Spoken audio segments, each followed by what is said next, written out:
everybody. Thank you so much for joining us today at The Pleated Piper, brought to you by AirFilters.com. My name's Ashley, and I'm here with Lee, and we're going to be discussing one of her most recent blog posts that you can find at The Pleated Piper, brought to you by AirFilters.com. Green versus Green is the blog that we're going to be discussing, and basically it's an energy conservation blog. So let's go ahead and dive right in.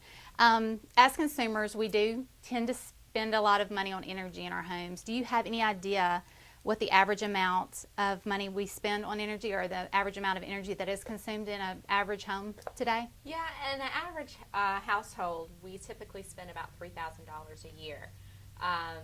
In some other states, they spend more. Alaska spends about $7,200 a year, as opposed to Arizona, who is less, right, at $2,200. Mm-hmm.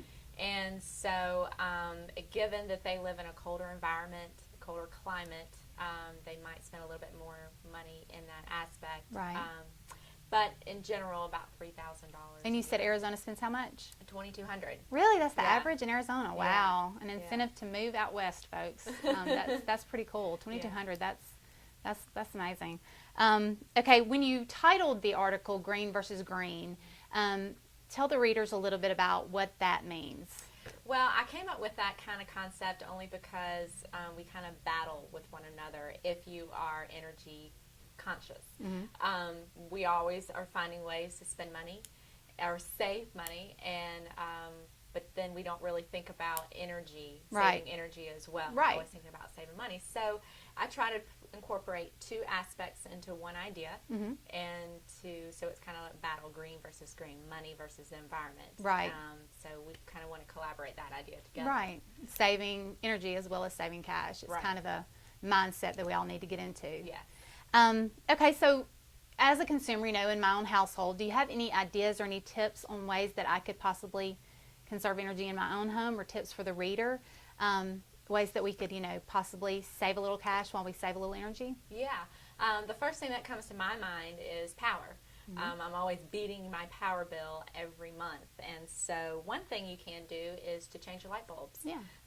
From incandescent bulbs to CFL bulbs. Mm-hmm. And they might cost a little bit more, but in the end, you're actually saving money. You're saving about $35 a month. Wow. Just in your energy wow. cost.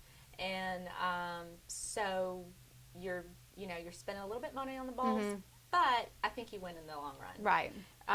Another good tip is to kind of, and I know it's kind of a funny one, but don't leave lamps or anything hot right. close to your thermostat, mm-hmm, because that will kind of change the temperature in the room based on the heat that's coming out of that bulb. Right. And so I actually have a lamp that's by my thermostat, and I totally moved it the other day. I've never thought about that. Yeah. That makes sense. Yeah. And also kind of dust your bulbs. I know yeah. it's kind of weird to dust your lamps and things, but actually this covering of it serves more energy to pull it off. So. Wow, and that's something I don't think anybody would have ever thought yeah. about. Well, yeah. thank you so much. Yeah. I really enjoyed talking to you, and I think I learned a lot. I think we all learned a lot. Make sure if you're interested in more ideas like this, that you check out the blog, which is, the link is below. So make sure you check that out if you get a chance. And thank you so much for joining us, and we hope to see you again soon. Bye. Bye.